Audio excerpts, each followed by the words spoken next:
Tahukah kalian, manusia pertama yang dibangkitkan saat hari kiamat sampai para malaikat merasa malu untuk membangunkannya? Manusia yang pertama dibangkitkan saat hari kiamat kelak adalah Nabi Muhammad. Dalam sebuah kitab Daqaiqul Ahbar dikisahkan, setelah hari kiamat tiba, Allah akan membangkitkan 4 malaikat untuk menjemput Rasulullah. 4 malaikat tersebut adalah Jibril, Israfil, Mikail, dan Israel. Setelah itu, Allah membangkitkan malaikat Ridwan, kemudian memerintahkan menghiasi surga untuk Rasulullah dan umatnya. Allah kemudian membangkitkan Buraq, yang merupakan makhluk dari golongan hewan untuk pertama dibangkitkan. Buraq sendiri diketahui merupakan tunggangan Rasulullah dalam peristiwa Isra Miraj. Allah lalu memerintahkan malaikat untuk menghias Buraq. Makhluk tersebut dihias oleh para malaikat dengan pakaian cahaya yang ditetesi batu yakut. Tali kekang dibuat dari batu zamrud dengan 2 perhiasan berwarna hijau dan kuning. Buraq bersama 4 malaikat kemudian menjemput Rasulullah dan membangkitkan dari alam kubur. Para malaikat menuju bumi yang telah tak tersisa. Malaikat sempat kesulitan mencari makam Rasulullah. Namun tak lama, cahaya muncul dari makam Rasulullah. Para malaikat pun mengetahui bahwa cahaya tersebut merupakan pertanda keberadaan makam Rasulullah.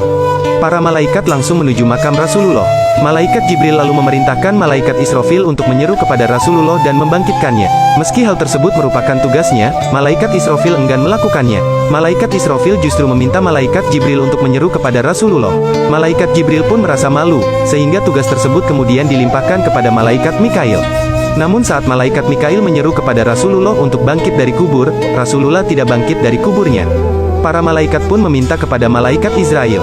Malaikat Israel menyeru kepada Rasulullah. Namun lagi-lagi juga tidak terdapat tanda-tanda kebangkitan Rasulullah.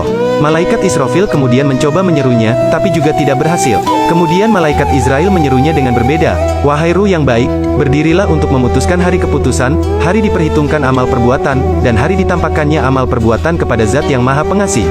Setelah itu, Rasulullah bangkit dari kuburnya. Malaikat Jibril kemudian mendatangi Rasulullah dengan membawa 2 perhiasan serta Buraq dan menyampaikan hari kiamat telah tiba.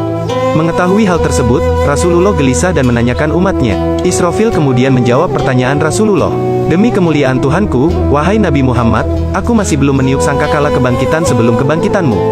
Mendengar hal tersebut, Rasulullah merasa lega. Sebab, Rasulullah khawatir jika umatnya telah dimasukkan terlebih dahulu ke neraka. Subhanallah, betapa beruntungnya kita memiliki Nabi seperti Nabi Muhammad SAW. Semoga kita mendapatkan syafaat beliau kelak. Amin amin ya rabbal alamin. Nah, semoga kisah ini bermanfaat dan menambah ilmu pengetahuan kita. Amin amin ya rabbal alamin.